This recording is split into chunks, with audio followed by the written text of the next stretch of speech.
Bienvenue sur Top Invest, la chaîne des tops d'investissement. Ici, on parle essentiellement d'entreprises de qualité. Avons-nous une opportunité d'investissement sur Engie? C'est la question à laquelle on va essayer de répondre en se basant sur les états financiers de la compagnie. Ceci représente uniquement mon point de vue et non un conseil d'investissement. Donc, on va directement ici, vous savez que notre analyse va être basée sur, on va rechercher le revenu, la croissance du revenu, le free cash flow moyen, le nombre d'actions moyen, le PR moyen, la dette nette et la qualité de dividende, si dividende il y a. OK? Donc, on va déjà regarder la description de la compagnie ici, parce que moi, je ne connais pas Engie, comme je vous l'ai dit. Et ici, pas que je ne connais pas, en fait, je connais le nom, mais je ne sais pas exactement ce qu'elle fait. Alors, on va le mettre ça en français, donc on va faire une traduction, mais qui ne sera pas exacte, mais bon, ça nous donne une idée générale. Exerce ses activités dans les secteurs de l'électricité, du gaz naturel et des services énergétiques. Elle opère à travers les segments énergie renouvelable, réseau, solutions énergétiques, thermiques, approvisionnement nucléaire et autres. Le segment, bon, ça c'est, on va continuer le segment d'énergie renouvelable, comprend, etc. Donc, elle exerce dans le secteur,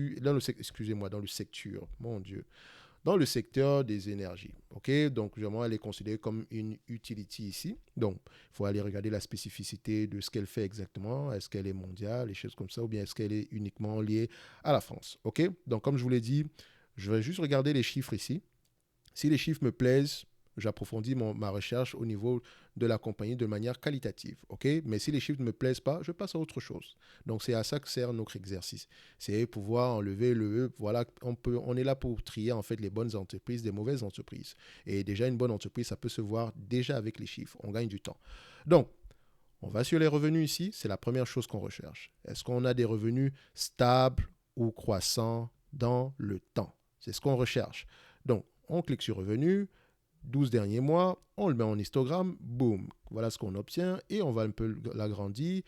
On voit ici qu'on a des revenus à peu près stables, ok? Donc voilà, les revenus augmentent ces derniers mois-ci, donc je pense que je n'ai pas l'information au complet ici par rapport à la dernière période. Mais quand on regarde dans l'ensemble ici, nous avons une entreprise qui a des revenus, on va se dire, stables. Les revenus sont stables ici. Ils n'ont pas de croissance énorme, mais quand on regarde les revenus par rapport à 2012, ils sont en berne. D'accord? Mais on va les comparer également aux marges brutes, etc. Donc, les revenus sont à peu près aux alentours de 57 milliards, 58 milliards par là. Donc, on va se dire ici, sur les 3 dernières années, à peu près 57 milliards 870. Donc, je vais mettre 57 milliards parce qu'en fait, vous constatez ici que c'est à peu près la moyenne de ces dernières années-ci. Donc, je pourrais même mettre 58 milliards. De toute façon, on ne cherche pas la précision, en fait. Donc, 58 milliards, c'est ce que je vais prendre. OK? Croissance des revenus ici. Donc, en termes de croissance ici, je prends mon graphique, je vais juste l'ajuster en conséquence. Donc, je mets ça, on le met ici, on le met croissance, parfait. Et je vais aller mettre ici la médiane. Vous constatez que là, en termes de croissance, année après année, c'est pas trop ça les dernières années. Donc, en médiane, ici, on a 6% de croissance depuis les années 90, mais ce qui nous intéresse sont les dernières années. Donc, sur les 10 dernières années, nous avons une décroissance de 6%. Donc, attention. Pourquoi? Sur les 5 dernières années, nous avons une décroissance de 4%. Et sur les 3 dernières années, nous avons une croissance à peu près de 5,43%. Mais attention, sur les 3 dernières années, c'est croissance de 5,43%, mais on reste à peu près au niveau des revenus qu'on a connus. On reste à peu près en dessous, je pense bien, de ce qu'on a connu à peu près aux alentours de 2012. Donc, c'est bien d'avoir une croissance des revenus sur les dernières années, mais il faut la comparer sur une longue période de temps. Donc, quand vous regardez ici, si on a une croissance des revenus sur les 3 dernières années ici, vous constatez que la croissance ne prend pas, c'est pas à peu près la même chose que on n'est même pas encore arrivé à ce qu'on avait à peu près aux alentours de 2019. D'accord? Donc, je vais mettre 300 ici. Le plus important déjà, c'est qu'on arrive au moins à garder ses revenus à peu près stables. Quand vous regardez la médiane ici, c'est à peu près à 57 milliards, d'accord? Sur les dernières années, sur les 10 dernières années, on a à peu près 62 milliards, mais attention, c'était la dernière fois qu'on a atteint une soixantaine de milliards ici, c'était en 2016. Donc, on peut se dire ici que 57-58 milliards, c'est à peu près ce qu'on pourra avoir en termes de revenus. Donc, croissance zéro. Free cash flow. Alors, ici, free cash flow et net income, on va les comparer. Donc, déjà, premièrement, avant d'y arriver, je compare déjà les EBITDA ici pour voir si on arrive au moins à maintenir nos marges stables. D'accord? Donc, on peut voir ici que l'entreprise arrive au moins à maintenir ses marges stables. C'est difficile, mais elle y arrive. Sur les 10 dernières, voilà, vous voyez que les marges sont à peu près, les marges d'EBITDA sont à peu près stables. C'est la stabilité, hein. On ne cherche pas exactement, mais on voit qu'il y a une certaine stabilité. C'est une façon de se dire, OK, si je prends 15% de marge EBITDA, est-ce que je suis dans le bon ou dans le faux? Ici, on est dans le bon en prenant à peu près 15%, mais ça, ce sont les EBITDA. Ici, ce qu'on recherche, ici, ce sont les net income. Donc, je vais comparer déjà les net income premièrement au free cash flow, histoire de voir si les deux sont identiques. Net income, free cash flow, last 12 months, je les mets ensemble sur le même graphique. Alors, j'agrandis un peu notre tableau ici. Les free cash flow sont en bleu, les net income sont en violet. Donc, on a les free cash flow qui sont un peu, sur les dernières années, des free cash flow qui sont un peu plus élevés que les net income. Donc, je prendrai la marge des free cash flow. Et ici, je ne vais pas les prendre. En fait, je n'ai pas, ce logiciel-ci, pas qu'il ne me donne pas la possibilité, mais je ne sais pas pourquoi. Je pense que c'est un truc que je dois payer pour pouvoir me permettre d'avoir les free cash flow en pourcentage. Donc, je vais les prendre ici en volume, donc directement. Donc, ici, les free cash flow, c'est 3 milliards 140 millions. OK? Ça sont les free cash flow sur les dernières années. Donc, je les prends en termes de moyenne, parce que c'est ça qui m'intéresse en fait. C'est la moyenne des free cash flow qui m'intéresse. Vous voyez que les revenus sont à peu près décroissants sur les dernières années. Donc, on doit chercher à peu près une moyenne des free cash flow. Donc, on va prendre la moyenne. Après, on va prendre la marge supérieure. Donc, ici, alors, on va prendre déviation standard niveau 1. Donc, c'est à peu près à 4 milliards. Donc, ici, nous sommes à 3 milliards 400, dont la moyenne à peu près à 2 milliards 800. Donc, quand je prends ici sur les 10 dernières années, la moyenne, 3 milliards 18. D'accord, le plus haut à 4 milliards, enfin, le standard déviation, niveau 1, 4 milliards 600. Donc, on est en médiane à peu près à 3 milliards 18, c'est ce qu'on recherche. Sur les 5 dernières années, en médiane, on est à peu près à 2 milliards 444 millions. Donc, qu'est-ce qu'on doit prendre ici? Est-ce qu'on va prendre 3 milliards? Parce qu'ici, est-ce qu'on va prendre 3 milliards? Est-ce qu'on va prendre 2 milliards 400? Je vais être gentil, d'accord? On va prendre la moyenne sur les 10 dernières années. Parce qu'elle a des revenus en dents ici, mais attention. Entre 2018 et 2021, voilà, il y a eu à peu près 2 ans sans qu'elle n'atteigne des marges de à peu près 3 milliards. Donc, il faut faire attention à ça, d'accord? Donc, ici, je dirais, je vais prendre la moyenne 3 milliards 18, d'accord? 3 milliards 180 millions ici, free cash flow.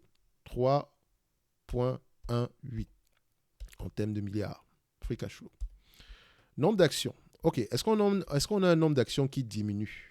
Ce que moi je recherche. J'aime bien les entreprises qui rachètent leurs propres actions ici. Donc, est-ce qu'on a un nombre d'actions qui diminue année après année? Alors, on a plutôt un nombre d'actions. On avait une diminution jusqu'à un certain niveau, mais là, on est à peu près à 2 milliards 430. OK.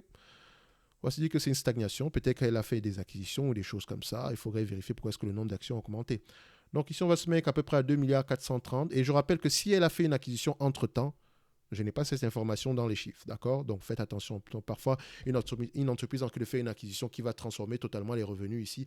Donc, ce qui pourrait fausser à peu près la valorisation de la compagnie si les deux ne sont pas encore ensemble. Surtout si l'acquisition n'a pas encore été validée ou bien en processus, d'accord? Donc faites attention. Donc ici, nous avons 2 milliards 430 millions. 2 milliards 430 millions en termes du nombre d'actions plutôt. Donc 2 milliards 430 millions. On va faire ça. On va mettre ça ici. OK. Donc, on va le mettre en billion ici pour ne pas faire une erreur. Billion. OK. Le PER. Alors, je ne prendrai pas le PER. Je vais prendre le price to free cash flow, vu qu'on a le free cash flow maintenant. On a cette information, price to free cash flow. Tout en sachant que c'est une entreprise utility. Elle a l'habitude voilà, elle peut se négocier à des PER très très bas parce qu'elle a énormément de dépenses en capital. Mais vous allez remarquer que les utilités aux États-Unis se négocient jamais avec des PER très très élevés. De toute façon, les utilités aux États-Unis, franchement, je ne sais pas pour vous, mais si vous regardez la plupart de ces utilities-là, il n'y a pas de free cash flow. Donc, on peut déjà se dire que quand je vois ça ici, je sais que Engie, c'est une entreprise qui est bien gérée. Donc, on regarde ici le price to free cash flow. On va regarder price to free cash flow. Où est-ce qu'il est? Price to free cash flow. Petit, viens ici. Alors, price to free cash flow, 10 fois les bénéfices, enfin 10 fois les free cash flow. On va prendre la moyenne sur les dernières années. Donc, je pense qu'une entreprise peut changer à 15, 20 fois, hein, littéralement 15, 20, 17 par là. Donc, OK.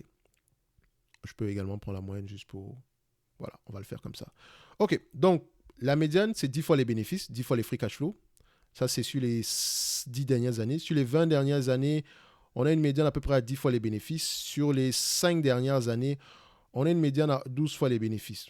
OK, on va se dire la vérité.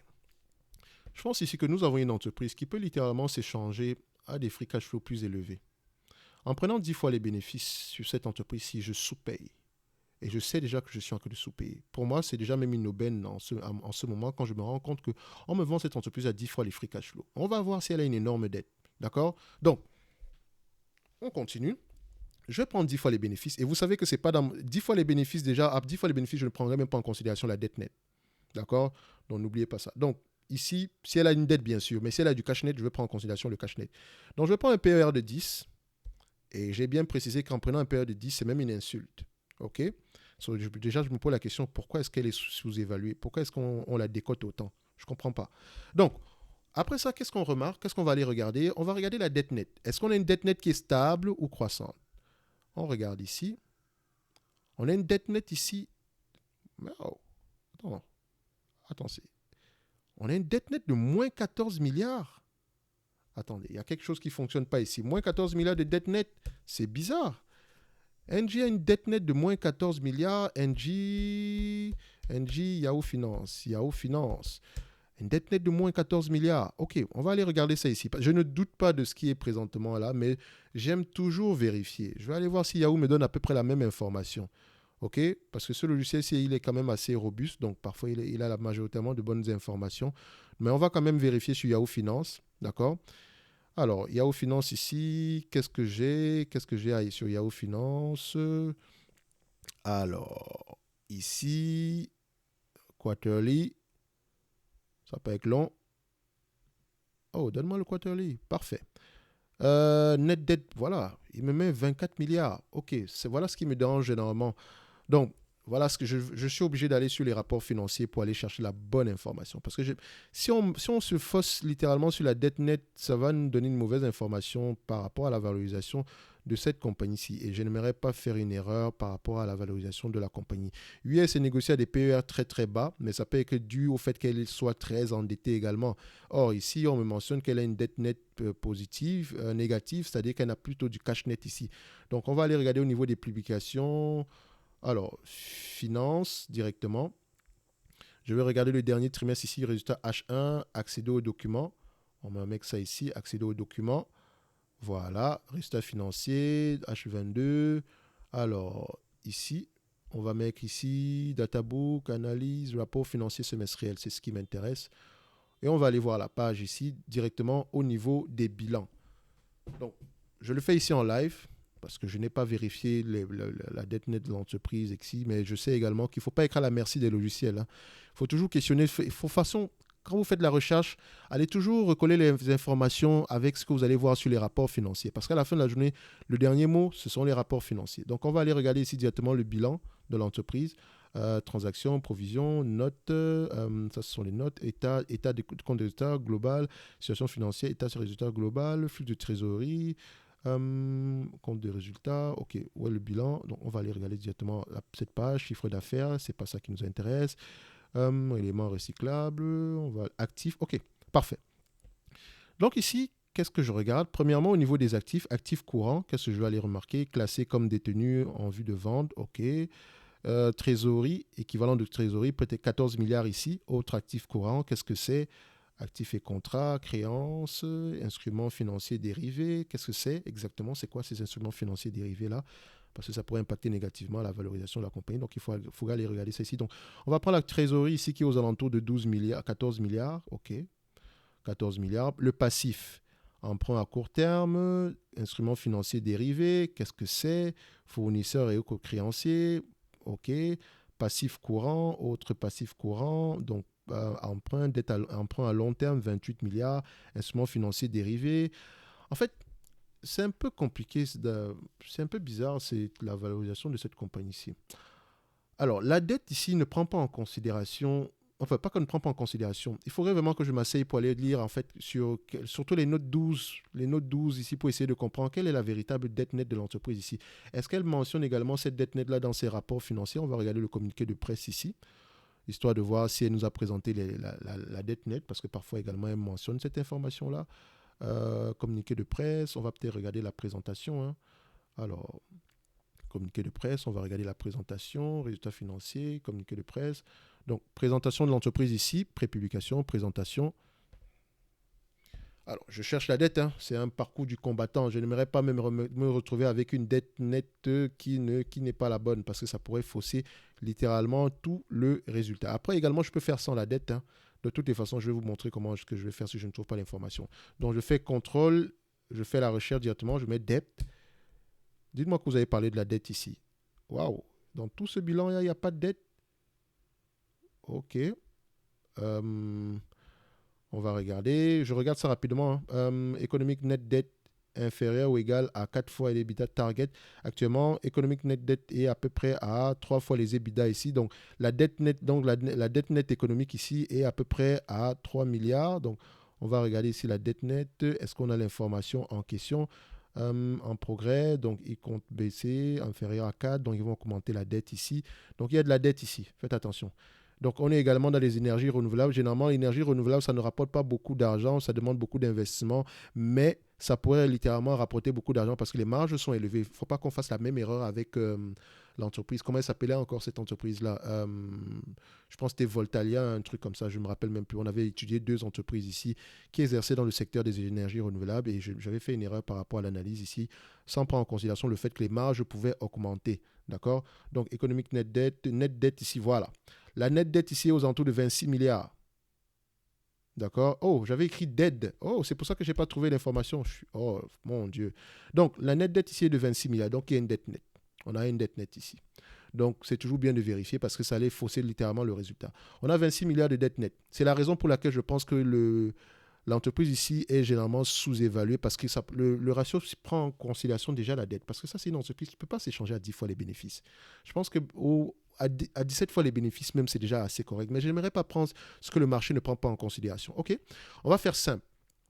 Je ne vais pas prendre ici la dette nette. OK? On va se dire une chose. Je vais déjà regarder l'EBITDA pour voir si elle a les moyens de payer cette dette-là.